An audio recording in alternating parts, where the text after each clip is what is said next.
going on. All right, here we go. Ladies and gentlemen, welcome to each and every one of you. My name is Chris, My name's Cameron. and this is SolarEdge Night Mode, our after hours happy hour that we do with our industry friends out there in the US, Canada, and Mexico. Absolutely. I'm so Yeah, happy to be here tonight because I love mhm. talking about batteries. It is kind of your wheelhouse. So I think for me, wait, first things first. Mhm. What are you drinking today? So we've been doing Sacramento beers since we started doing this last year with some of our folks doing a private happy hour. But we're starting to run out of Sacramento Yeah. breweries, and one of our big ones just closed up shop. So we had to like stretch out a little bit. I went out to Glendale, California. I didn't actually go there. I'm drinking a beer from Glendale, California, and this is Bunny with a Chainsaw. Nice. It's a lovely double IPA, very refreshing. It's got two brothers named Baby Bunny with a chainsaw and Angry Bunny with a chainsaw. That's awesome. Yeah. I like the label art a lot on Mhm. it. I'm drinking some Cellar Maker, Mhm. and it's a brewer. They have a couple of locations out of the Bay Area, Mhm. and this is a smoked coffee porter. And Ooh. lately, I've been just not wanting to deal with IPAs and bitter beers, so Mhm. I'm happy to drink something dark and smoky and malty, and I think this is going to be delicious. I actually haven't had it yet, so I'm excited about it. Nice. And if you're just joining us right now and you are on YouTube, chat is disabled on YouTube. I'm sorry about that, but if you've ever been on any YouTube chat, you understand exactly why. We tried using some of the filtration tools, but they're really not quite up to what we need for it. So if you want to join in the chat, you should see a link to GoToWebinar in the description of the video down below. So just sign in there and we will see you in chat. Just use a question box at the top of your screen and we will discuss things with you to show us that you know how to use it. Just let us know where you're joining us from and we will continue. So we should also say if you are drinking, Drink responsibly. always drink responsibly. It is very, very important. Our wives are going to be picking us up later, Yeah, correct? yeah. So I forget what they're doing. They are snail racing today. Oh, So, for those of you that don't know Sacramento history, Sacramento has a very large Portuguese population. snail That's race. the reason we have, some of the best citrus in this area and some really, really good olive oil. Shout out to Dewey Lucero. But I was at the Portuguese picnic and I found out about snail racing, and the girls are doing it today. Okay, Yeah. so what's the strategy there? So I imagine that Mhm. they probably breed snails Yeah, they've been like breeding for generations selectively. and generations. So is it to like what, reduce the shell size for You weight would and think that like reducing the snail shell size would actually make them a little bit faster, but it actually makes them a little bit more sluggish. oh my God, no. I walked right into that one. That's terrible, Sorry, Chris. folks. My Hmm. son told me a funny Hmm. snail joke. Hmm. Uh, my son is 4, and he says to me, "He's like, did you know that snails never get lost because they're always carrying their home?" Oh, Yeah, and I'm like, you know what? mhm. I'm gonna give that to you, buddy. Yeah. All right, so let's get into Okay, batteries. Let's talk so about okay, batteries. we're talking about batteries today. We're talking everything batteries from this little guy right here to the thing that you would see on your wall or mounted out on a concrete pad Or in your car. in your car as well. Yeah, sure. So let's go ahead and start with this. Let's talk about just basic battery chemistry, right? Yeah. So, Okay. So when we as it's interesting because I just had a call today for UL 9540A working task group. mhm, And for those of you that don't know, UL 9540A is a compliance and certification that we give to batteries that we're going to install in our homes. And the work group is tasked with writing test procedures on how to UL certify these batteries. mhm, So we have an interesting conundrum because mhm, in the human language, when we say battery, we strictly mean electrochemical storage, right? mhm, And so, like you said, there's a lot of different chemistry types that go into batteries. You can have lead acid batteries or AGM batteries or lithium ion batteries. And even in lithium ion batteries, there's a whole bunch of different substrates or different cathodes that we use to describe lithium ion batteries. But when we consider that there's other methods for storing energy, like you could use a flywheel or a large capacitor or something like that. Uh, we have to be careful about the words we use. So I'm glad we're saying battery because that definitely means electrochemical storage in my mind. And yeah, battery is just a chemical process, and that's all it is. And we can either reverse this chemical process, but with rechargeable batteries, or maybe it's only in one direction, as you'd see with your AA alkaline battery, right? So we've got, lead acid, we've got lithium ion, we've Yeah. got salt batteries, we've got AGM, all kinds of stuff. Yeah, and so they all have their different properties and Hmm. different reasons to use them. What you're typically going to see to being made today for homes and for EVs Hmm. and consumer electronics are lithium ion batteries. And the reason we like lithium so much is because it's got a really good power density, which means you can get a lot of energy into a small space, like our cell phones or computers. And they have a lot of flexibility in charging and discharging, so you can recharge a lithium-ion battery, and they aren't as hurt by daily charging as some other chemistry types. Okay. So Okay, so construction of the battery, basic construction, like going back to like elementary school and middle school, like your potato battery, you've got, your cathode, your anode, two differing metals, an and electrolyte in and the electrolyte. middle, Yep, and that's all some it type is. of case around it. So yeah, so Yeah. you basically create a potential that electrons want to flow to, and they go from the cathode to the anode. So that's the real basic construction of a battery. Hmm. And again, when we describe lead acid or lithium ion, we're actually describing the anode and the cathode. So if we say lithium ion ferrous phosphate or LiFePO, as some people say it, that is the lithium is your anode, and then your cathode is the ferrous phosphate.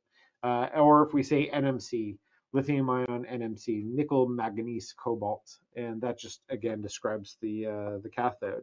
So that's just a different way to perform this electrochemical process. And then when we think about kind of again the construction of the battery, if we look at lead acid batteries, that's usually just a big plastic enclosure with one one rod in one side and a rod on the other side, and then liquid between them, and we get again that electron flow, acid between them, we get that electron flow.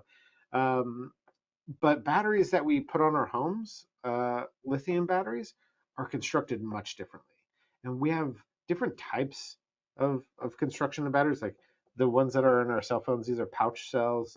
The ones that we see in our cars are usually cylindrical cells, like Hmm. like your alkaline battery right Yeah. there.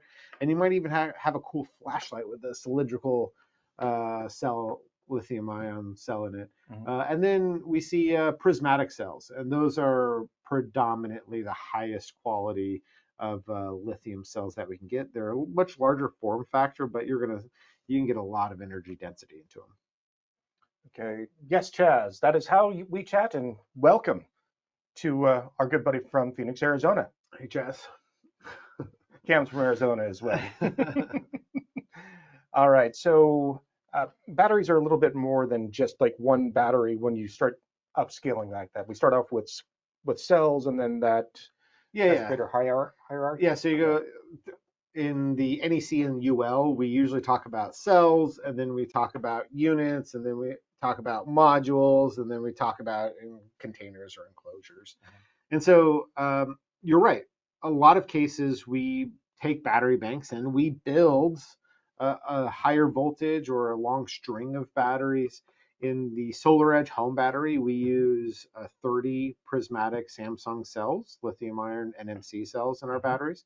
And so we have like 6 in series by 5 in parallel. And so you have 30 cells, 6 times 5. Super easy. But when you get to lead acid, the NEC, the National Electrical Code, Hmm. specifically prohibits you from wiring a giant long 400 volt string of 12-volt batteries. You're just not allowed to do it. The fear is there's a lot of potential there, and someone could get seriously hurt. Hmm. So that's why they cap the maximum voltage for stringing batteries together at 48-volt batteries. Hmm. So I think it says actually no more than 50. So you can get 12, 24, 48-volt batteries, and you're not allowed to go above 50. Okay, so we're going cells, module, unit, and then yeah.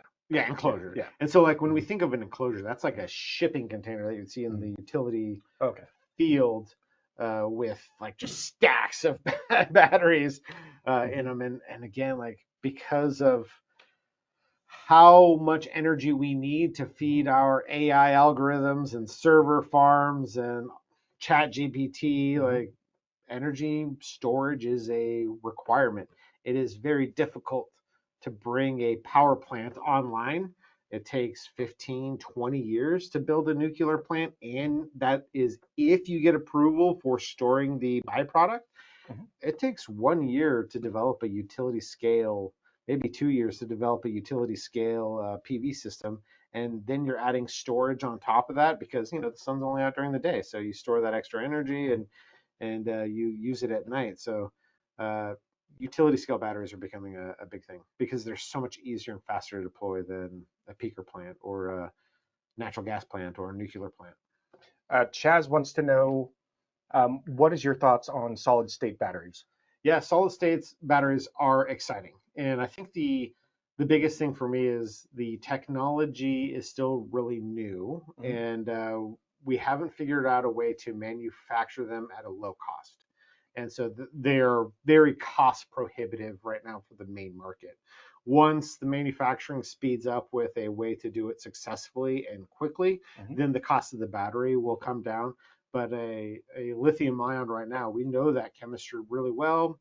It's we've got the minerals, we've got the materials to make the batteries, and the manufacturing cost is still relatively low, albeit a lot of that manufacturing comes out of China for Mhm. LFP cells. But yeah, it is still low cost, so it's less cost prohibitive. So for the amount of energy you can get out of a lithium ion cell for the cost, you could probably put a whole garage of lithium ion batteries versus one solid state battery. Let's see here. Nick wants to know, are you manufacturing batteries in the United States yet? Yeah, we are. Mhm. Out of our manufacturing plant in Salt Lake City. Okay. Uh, Provo or Salt Lake City? Out of Utah. Yeah. And so we started manufacturing in the US because of the Biden Inflation Reduction Act. Mhm. So we manufacture our inverters out of Austin, Texas, our Optimizers optimizers out of and yep. Florida, and our batteries are now coming out of Utah. And it's important to note not only are we manufacturing in the US, so like we're assembling in the US, but we're also sourcing a number of our components in the US. And again, so like SolarEdge, we use NMC cells, and I think there's a lot of reasons to that. We may Mhm. discuss it a little bit later, but uh, those still come from out of the country. However, are the aluminum for our heat sink, the discrete components for our battery management system, the BMS, Mhm. uh, all of that stuff, the thermal management, all those components come out of the US. And so we are sourcing local components and assembling as much as we can in the US, which is awesome. So we qualify for domestic content. So if you're a third party owner, that's meaningful to you. If you're a homeowner, that's less meaningful to you. But all, yeah, US made. I think we should touch on, you mentioned doing series connections in batteries, and we need to differentiate between series and parallel. Yeah. So, we've got additive voltage versus additive amperage, Yeah. correct? I forget to tell people or Mhm. remind people like not all of us have had a physics class. I think Mhm. is where you learn that entry, maybe even high school level physics. I think you learn that. So series connection is where you take your positive and then connect it to the negative, and you go positive to negative on the next thing, positive to negative, and then at the end of the string you have one positive and one negative. And when you wire things in series, your voltage adds and your current stays constant. Okay, Mhm. so that's how we can take two 12-volt batteries, and if we wire them in series, we'll have 24 volts. And if we take three, then we'll have 36, Mhm. 4, 48. So anytime you put your batteries into a flashlight, they're all facing the same direction. You're making a series circuit. And so if they're like AA batteries, those are 1.5 volts. Mhm. And so if you put like three of them in there, then yeah, you're at 4.5 volts for that flashlight. Whereas if we were connecting in parallel, instead the voltage would remain the same. It would be 1.5 volts, but it's what, 0.3, Yeah, so it's you 3,000 milliamps, well, let's just say one amp per Yeah. battery, just rough. So if I had 3 batteries in parallel, that would be 3 amps potentially. Right, Yeah. exactly. Yeah, yeah. So Hmm. you're absolutely right. So parallel circuits, your current adds, your voltage Hmm. stays constant. And so you're exactly right. So if we assumed that that AA battery was 1 amp and you had three of them in parallel, then yes, you're right. 3 amps. Great job. Yeah. I learned that when I was in high school. Yeah. See? We all took our trucks out and we went wheeling, and then somebody had a break. And so one of these old timers came up the trail and says, "Okay, pull out your batteries." And so wired up 3 batteries in parallel and stick welded a fix for us on the trail using 3 batteries. It was That's really cool. impressive. That is really impressive. um, And so it just kind of stuck with me ever since. Yeah. with like, I'm imagining like alligator Yeah. jumper cables like between the batteries to wire them together. Oh yeah, it was dicey as heck. That is Yeah. terrifying. Like 3 pairs of sunglasses on his head so he didn't blind himself. Yeah. Oh, It was man. something, but it worked and we got off the trail. So it was really cool. Oh man. All right, cool. Let's see here. Um, so let's see here. And we should say that when you're installing most batteries, you're going to be combining the batteries in parallel and bringing them to whichever inverter for the most part, Yeah, I think especially with ours. Yeah. yeah. I think it's that's definitely worth noting. So when you parallel batteries, usually you can draw energy out of each battery simultaneously, so Mhm. your energy and your power value stack, which is important. So that's why, like, if you look inside of our battery, we talked about series circuits. So we take all of our cells and we wire them in series, and then we have our BMS, our battery management system, and we have our heat sink, which is cooling the system. So what does a BMS do? Like a BMS manages the charge and discharge and the Hmm. temperature of the battery. That's all it does. And so, like, if you take all those components and put it inside of a box, now you have a giant enclosure that manages all the things for you. And it's like you said, it's relatively plug and play. So you can take two of those things and parallel them together without risk, like without hesitation, because it's super easy to do. Very cool. Um, you mentioned BMS, and one of like the functions of a BMS is to not only monitor charge, but monitor things like temperature. Yeah. So tell me about temperature and battery chemistry and how they behave, because I know we've got, like, if you look at the data sheet, we've got, our upper threshold and our lower threshold, and you may not install once you get outside of that threshold for Yeah, the most part. sure. Yeah, so SolarEdge just announced that our made in America batteries, our new Hmm. batteries, they can go down to -4 degrees Fahrenheit. And it's important to note that lithium ion is very robust, has very wide temperature ranges.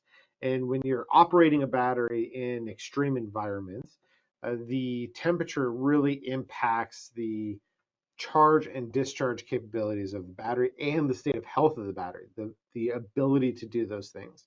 And so discharging a battery in cold weather is not that hard, it's not that damaging to the battery. However, charging a battery in cold weather really hurts the battery's cycle life. And so, like, when you're looking at locations that's -4 degrees, it's snowing outside, you're in the middle of a blizzard, you really kind of don't want to charge your battery.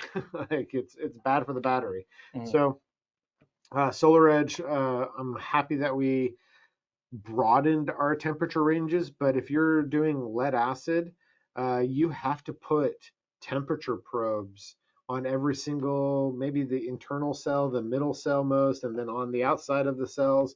And then you have a exterior box that is your charge controller, is what we typically call it. And that's managing the charge and discharge of the batteries based on what the temperature is at the time. And it's just a little hard to configure. So that's why these kind of new kitted solutions like we have, Mhm. like Tesla, Enphase, or whatever, the main players, like that's why a lot of people are using these batteries, because you don't have to wire charge controllers. You don't have to program anything. It's all done for you inside the box. And so you just got to put the box on the wall and away you go. We should also mention that you can find all this information on the data sheet of whichever battery you're going with, and pay close attention to that. I'm talking to you, Mr. Greg, out in Colorado, because our batteries that we previously manufactured, that's 2,000 meters, Yeah, no, yeah, 3,000 meters. they're still all Yeah, 2,000 meters yeah. right now. So the battery we have today, 2,000 meters, Mhm. and that's a limitation of the cell. Yeah. So we use Samsung prismatic cells. And they basically said no, nothing more than 2,000 meters, and that's for two reasons. One, above 2,000 meters, the air gets thinner. There's less air molecules, and it's more difficult to transfer heat out of the battery. So it's more difficult to cool the battery. Just like when you're baking a cake at high altitude, they tell you to cook it at a hotter temperature because it's harder to to get heat through. Yeah. So that's why you have to do that. Secondly, the dielectric constant changes, and so the way our cells are packed into the battery frame might have a risk at higher elevations because the dielectric constant changes. So that's just to say it's a limitation of the cell. However, I've been working on our next generation battery for the last 3 years. We're about to start alpha testing, which I'm very excited. Well, we have already started alpha testing the rest of the world, but we're about to start alpha testing in North America, and that allows 3,000 meters. So for your, was it Greg that's in Colorado? Yeah. So Greg, we're going from 6,250 feet. Yeah. So now 9,820 feet, I think, is what it is. And so, yeah, now we can install in Colorado. And I have a test site set up in Pagosa Springs, Colorado. Okay. Elevation is like 7,600 feet there. So great test site for this exact application to make sure that we're safe and the battery is reliable when we get it into the market. I'd be happy to test for you. Sold. Where's your house at? What if I was to install outside of that altitude range? In that situation, the battery wouldn't be covered under warranty. So for your own sake and for the sake of your customer, strongly advise don't do that. It may operate just fine, but it still wouldn't be covered under warranty. And that's kind of the financial risk you don't want to take for yourself or for your customer. Absolutely. Very important. Let's see here. Other questions we've got. Is the material type of battery the only way to change the acceptable temperature of operation for a battery? No. So the SolarEdge battery today is convectively cooled. So we don't have any cooling elements. So if you want to change the temperature or the elevation, usually it comes at a different cooling mechanism. The reason we like convection cooling is there's no moving parts, there's no maintenance.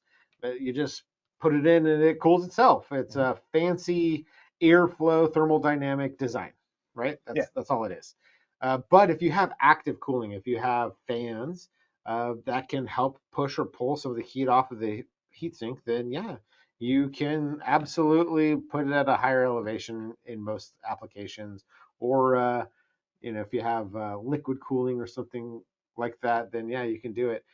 It's going to come down to the manufacturer, ostensibly. Like, I would love to say, yeah, man, whatever you want, just point a fan at this thing and it'll be fine. That brings up a really good question that just came up. Does your battery have active or passive cooling? It is passively cooled, convectively cooled. So no moving parts. And the reason we did that is because it's more reliable.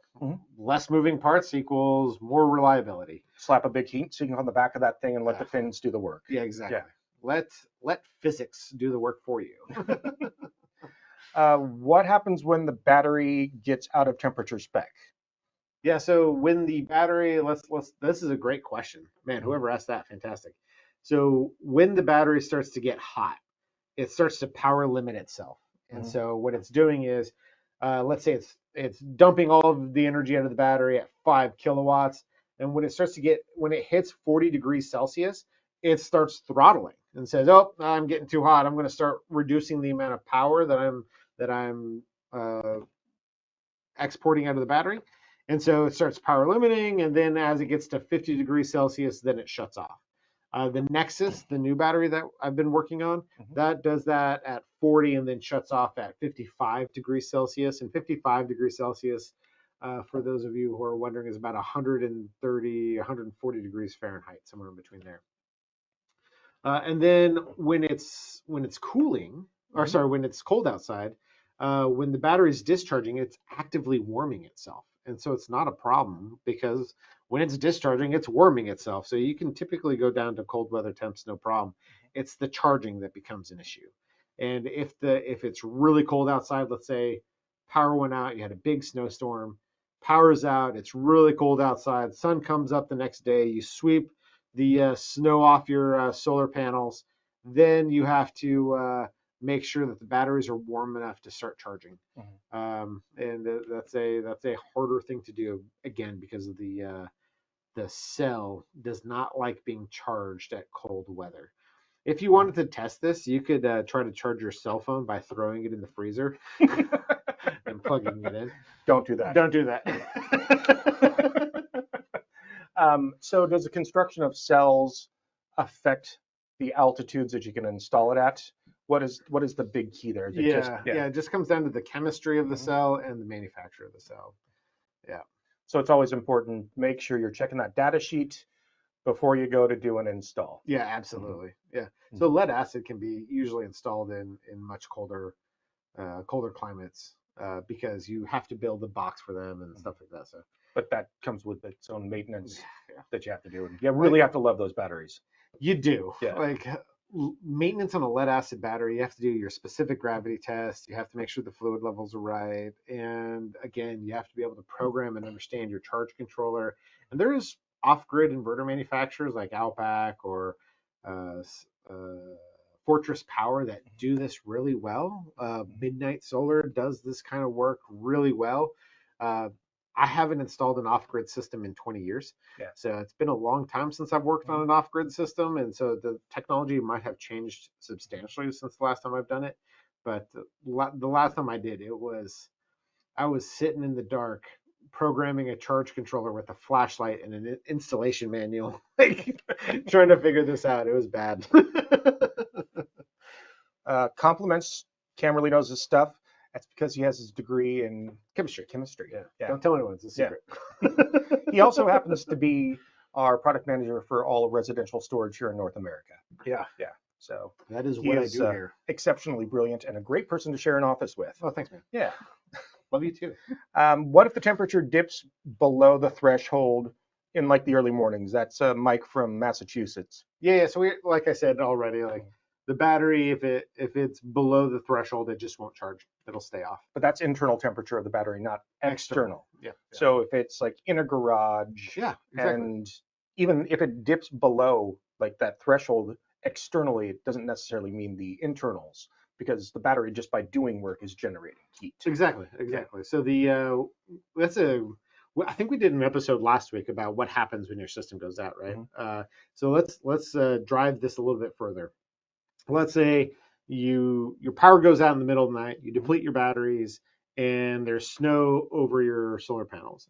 The next morning, when the sun comes up, if there's any ability for photons to hit those solar panels and start charging your battery, we will charge your battery so long as the battery is above the minimum threshold, right? So we'll start charging the battery.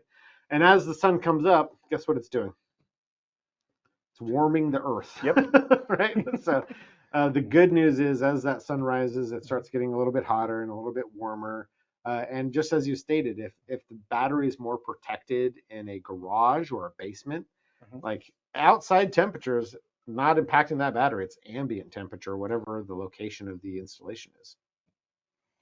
Let's see here. Why does my battery not get charged when there is full sun out if disconnected from the grid? Tell you what, if you have an existing case with support, I want you to reach out to nightmode@solaredge.com, and we can give it a peek, or I can hang out with one of our buddies here in the support office and see if we can get you an answer on that. Would have to look at specifically how your system is configured. Yeah, so full sun, off-grid. And is the home consuming all of the PV energy generated? Because then it won't charge. Would have to look at the system size. We'd have to oversize the system, and there's a lot of things there. And if there's a means of disconnection from the grid, like a backup interface, because if you don't have disconnection from the grid, your inverter is just going to stop operating flat out. Exactly. Oh, so if you don't have a backup interface, then you can't actually go into backup mode. Correct. So you're using your battery just for rate arbitrage, which is making you money. Which is really good. I mean, that's like if you're in California, that's the only way to really get a good return on investment. Or Arizona, California, Arizona. No, that's true. And more jurisdictions are going to it. Yeah, Florida. Yeah. Puerto Rico. So time of use discharge is discharging your battery when your utility jacks up the rates, usually around like 4 o'clock. Yeah. So you can charge up, you can use your battery as normal all throughout the day, and then just before you go into that period, you charge that puppy up and then start discharging it to offset your import from the grid after that. Oh, that's another good one. Maybe you just had a discharge event.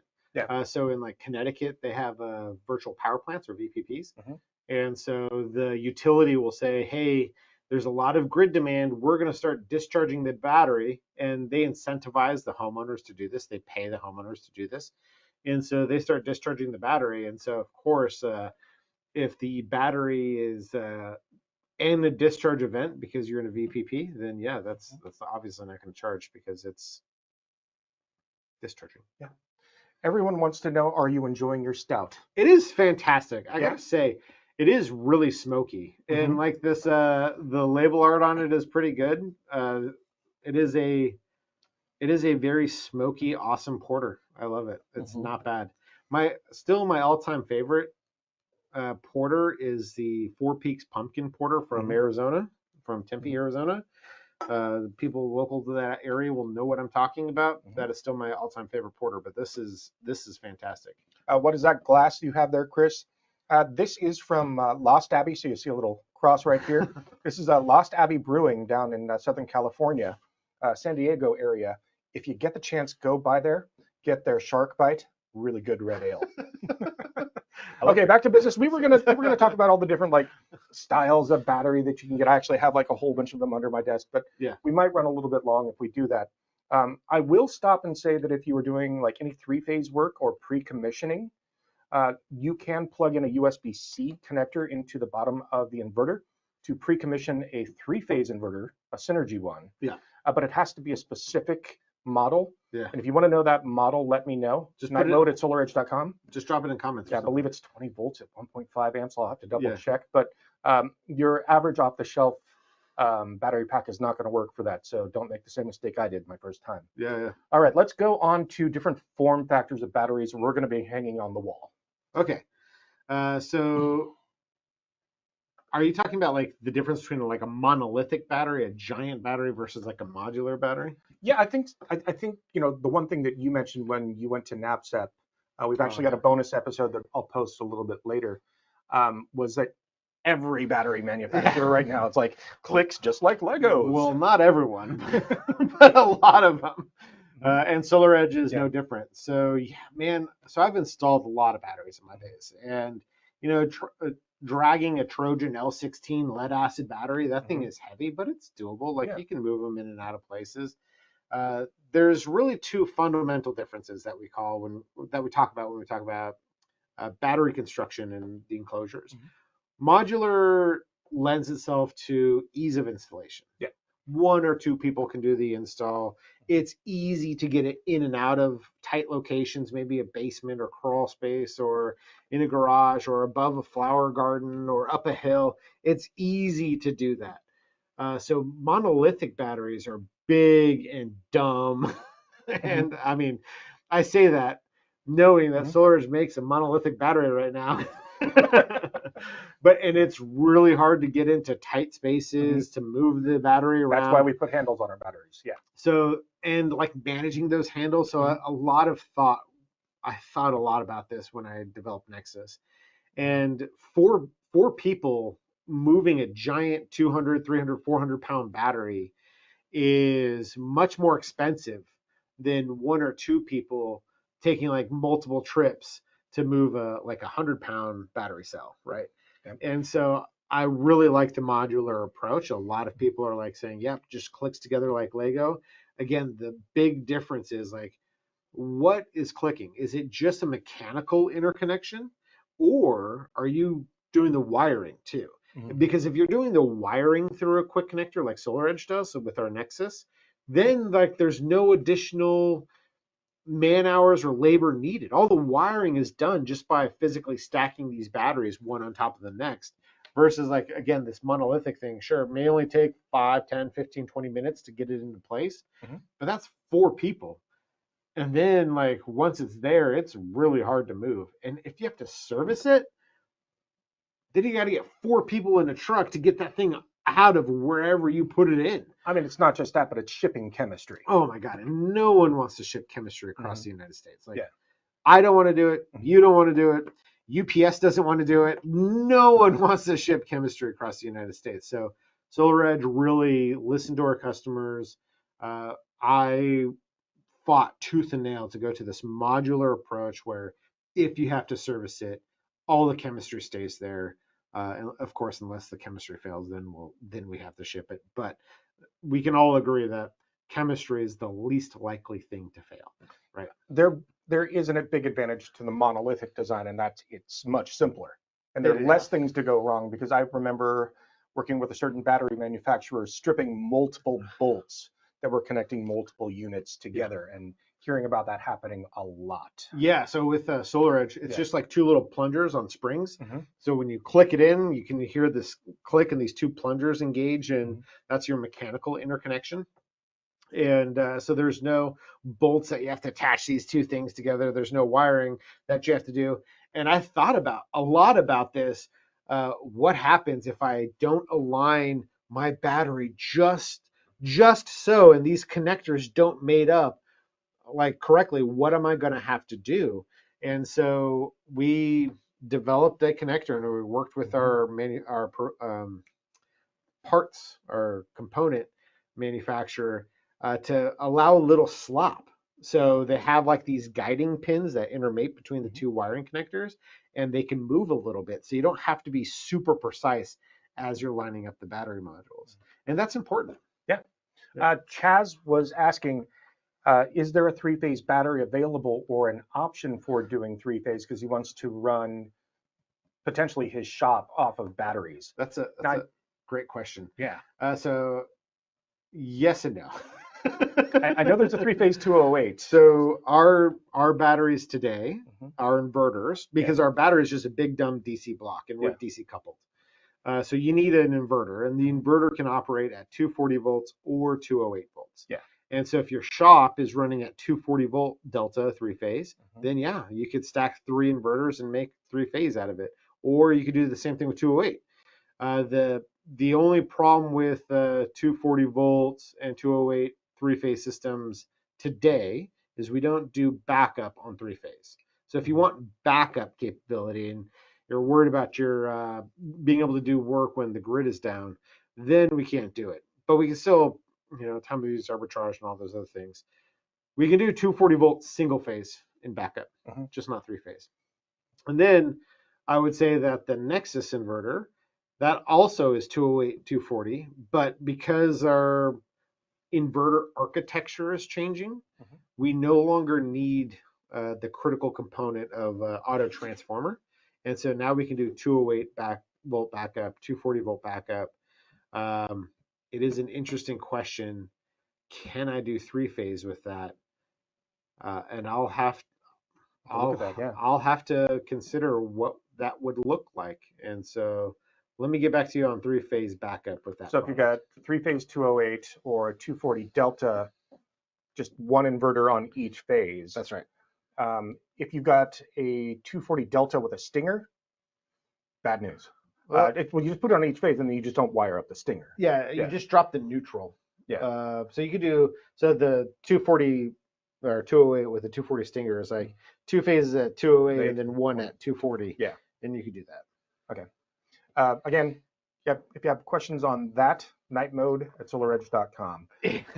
Oh, we have an email. We have an email now. All right, let's see here. I think the other big advantage to the modular battery is just the fact that you're not going to injure yourself. You're not as likely to injure yourself.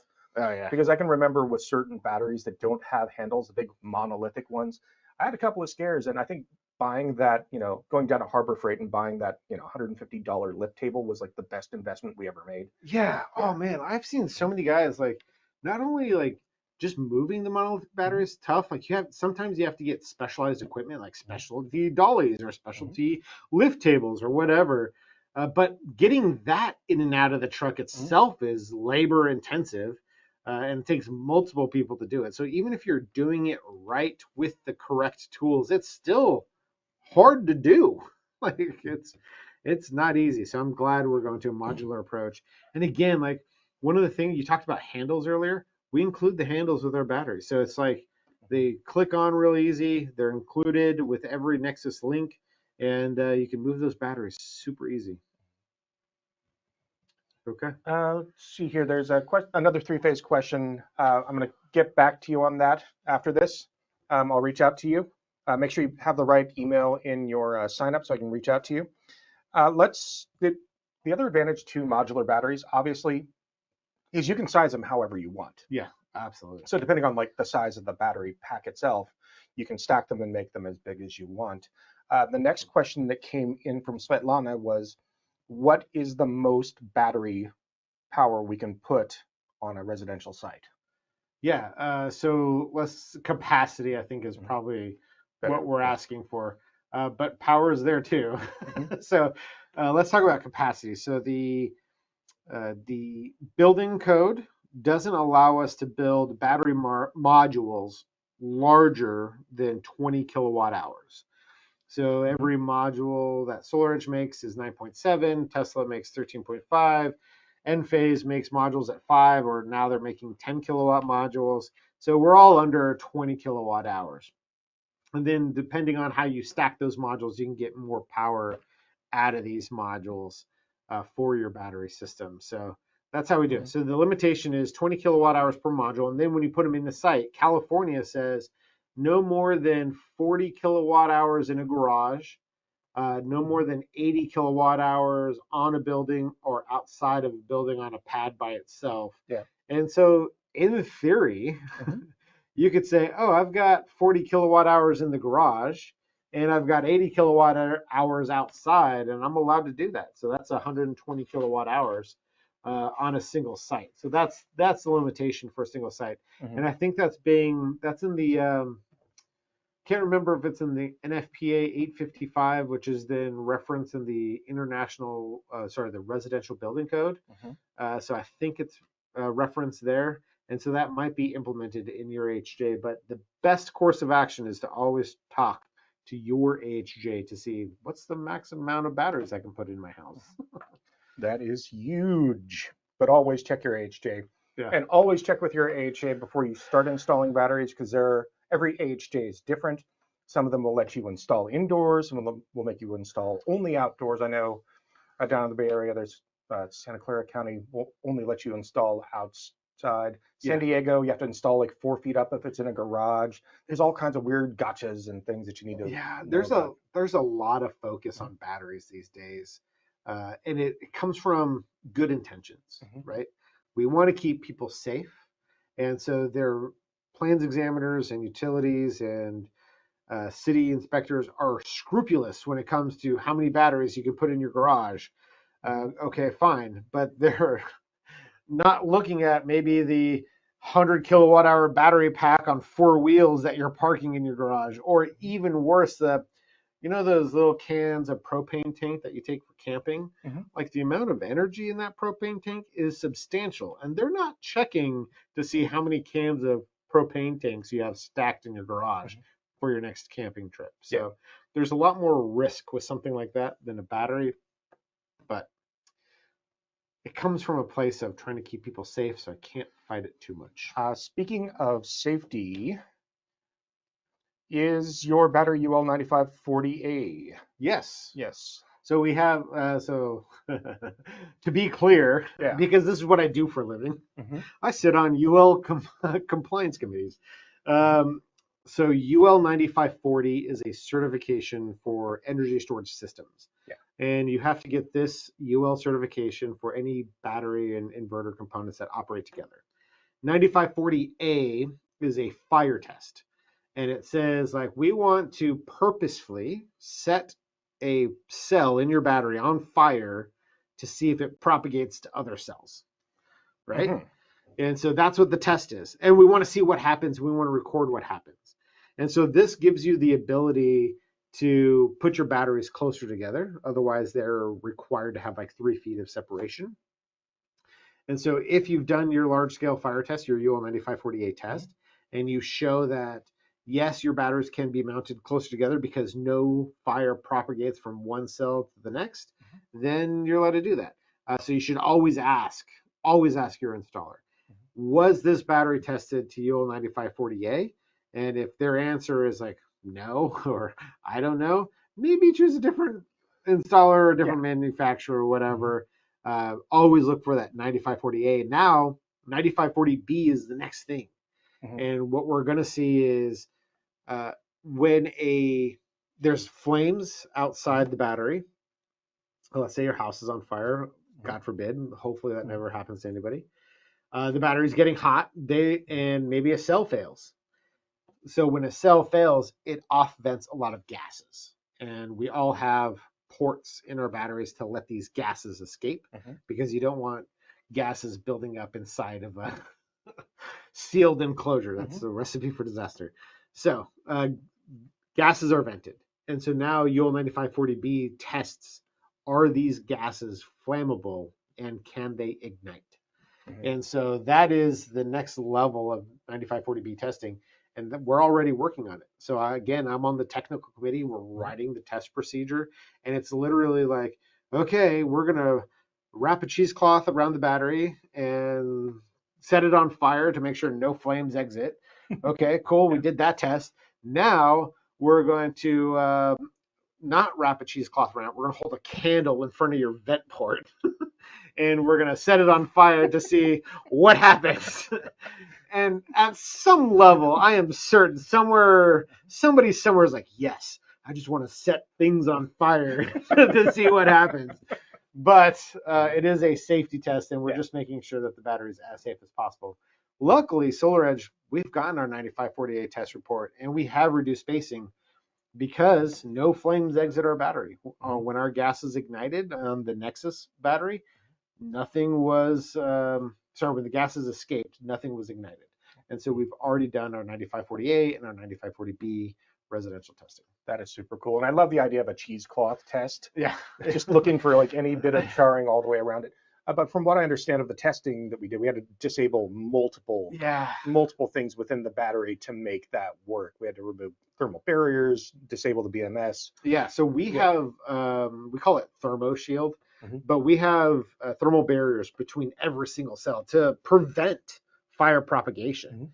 It's the safest way we can make a battery. We have done it. We have implemented everything we can. Temperature sensors, thermal barriers, big air gaps, right? Everything we can do. Yeah. And so it cracks me up that we have to disable all of these things to like show, we were able to set our battery on fire because we disabled all these things. We put a little thermocouple, a little temperature heat resistor on there, and we just heated up the cell. And so it always reminds me of that story, that it's a thought exercise. Let's say you have an axe. It's your favorite wood axe. All right. You chop wood with it all the time. All right. One day you get angry at somebody and you decide to murder them with this axe. Don't ever do this. All right. All right. So you hide the body and you're certain that they're going to come for you one day. You clean your axe. No one ever comes for you. All right.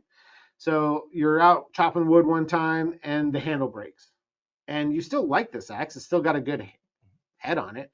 So you go down to your local hardware store and you pick up a new handle and you put it on the axe. Okay, so now you have a new handle but the same head. And then one day you're chopping something and like the head goes like flying off and you lose it down a gopher hole or something like that. And so you go to the hardware store and just buy a new head. Okay. Now the question is, and then finally, like the police officer comes to your door and says, "We think you murdered somebody. Show me your wood axe." And you give them this wood axe. It's got a new head, a new handle. Is it still the murder weapon? I'm going to have to say no. Exactly. I'm also a little bit worried about sharing an office with you from now on. So this is our office, by the way. That is what testing UL9540A is. Yeah. So we bypass all of our safety features. Is it still the same battery that you're installing today in your home? Like, yeah, we were able to successfully set our battery on fire. That was a requirement per the test. And I've had a fire department inspector tell me, well, you proved to me you can set your battery on fire, so I'm not going to allow you to have reduced spacing. And I'm like, that is the test. Like, Yeah. that's what we have to do. Hmm. Like there's no ifs, ands, or buts about it. Like, what did you expect? And so it is trying to make sure that the battery that is installed is still the battery that is tested. Yeah. Sorry, that was a long tangent, but I'm glad we're gonna have this thought exercise. It's okay. It's much better than our clipping analogy from a few episodes back, so we're okay. I know that there are different levels. So the test that they run is not just like a pass-fail test. There's interpretation of the results of the test. Is that correct? That is correct. And that's what allows us to space them at certain spacings and install indoors or outdoors. Just because you say you test it to 9540A doesn't necessarily mean that you get all of the check boxes. Yeah, so if your HJ or your fire department is asking for the test report, we have the test report and we are happy to provide it directly to the AHJ, authority having jurisdiction.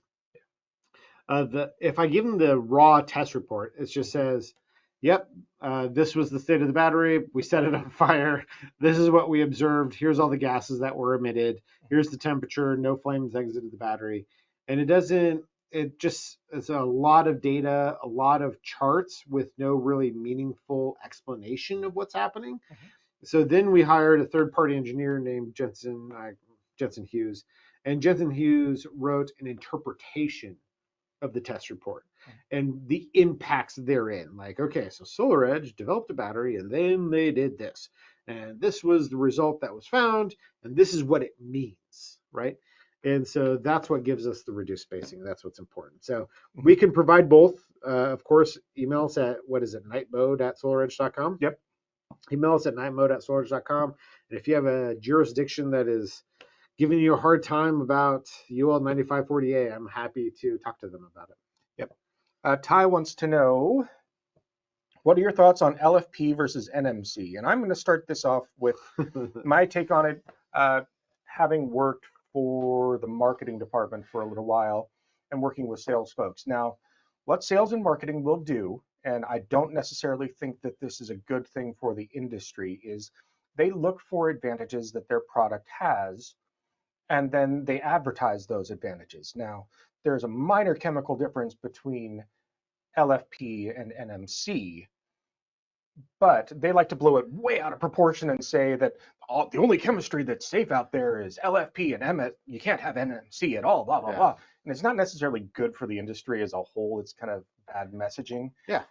Can you go over, just like, give us some basics on battery chemistry and your thoughts? Yeah, it is a pet peeve of mine. Whenever I hear someone say LFP is safer than NMC, that is categorically incorrect. So where that idea comes from is it takes a lot more energy to ignite an LFP cell.